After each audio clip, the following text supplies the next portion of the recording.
it's always refreshing to have those conversations and understanding from others what needs to happen. There is a lot of drive, and I think hearing from those who've been involved in this for 20 plus years and involved in retrofits and the successes that have come out of that, there's a lot of shared learning, and I think we just need to be talking about it more, sharing data, sharing case studies, and really learning from each other, particularly those challenges, because we're all facing the same problems, so the more that we can talk about it, the better. I think there's a lot of risk associated with retrofit, and the current sort of economy and investment market probably make it difficult to push a lot of things.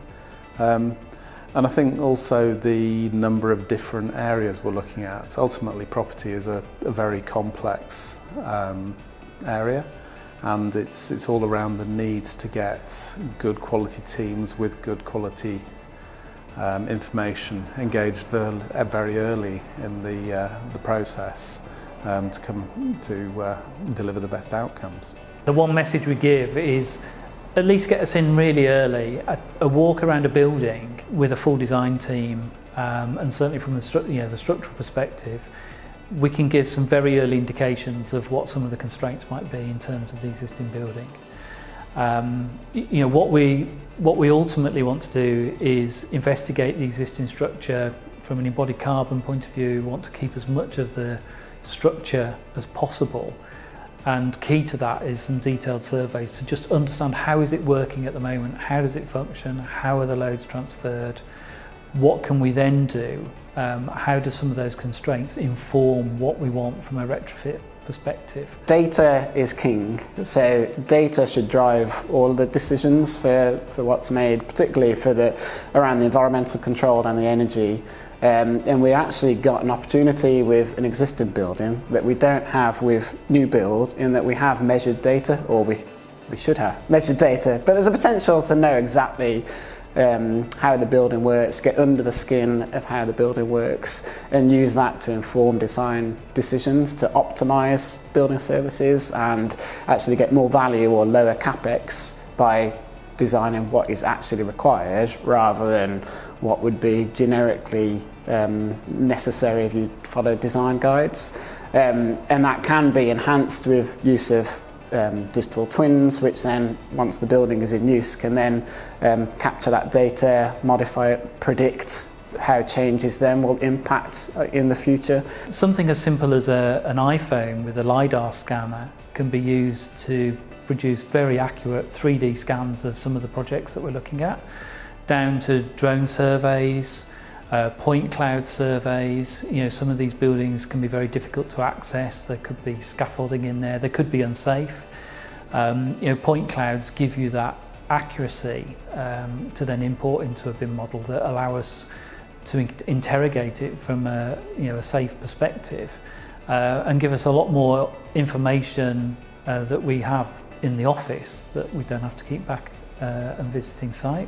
At Urban Splash, we are exploring a number of refurb and retrofit projects, including Park Hill and Coles, and our main challenges are ensuring that the building is future-proof and making sure we can get people back in, accessing the space, and they're places that people want to live, work and play. The key project for us is Rose Wharf. It is for Caddick, our first office retrofit that we've done, and it being a Grade 2 listed building is quite a challenging but exciting opportunity for us. What we found is really looking to balance the environmental and the social side of things, so looking at it and identifying ways of retaining the current features internally and what we can do to improve where we can, but we're not changing everything. So really celebrating the space and making it more usable. One of the key things for architects and developers and teams is that we ensure that the community that we start to talk to at the start of the project actually remains at the end, and we're not then bringing in a new community, whether that be through gentrification. So it's really important that the people we talk to at the start of a project are there at the end of the project to actually benefit from the change. If there's ever a time to need positive impact on our carbon footprint, it's now. And so communicating that together collectively as a design team, as a client team, to make these decisions and coming together to question, and to question a brief and to have that longevity of a project and to give that next lease of life. It's not about a new building, it's about the next lease of life for our existing buildings. I think it's really interesting that so many people have come together to talk through these issues that we're all facing in the retrofit debate. They seem to be issues that we've been discussing for quite a long time. And although the conversations are continuing, it would be nice to see some further development in them. So what I'm hopeful for, and I think everybody else in the room would agree, that we actually see some movement forward and we see some change, because these conversations have been going on for a long time, and I feel like now is the time to really see some action.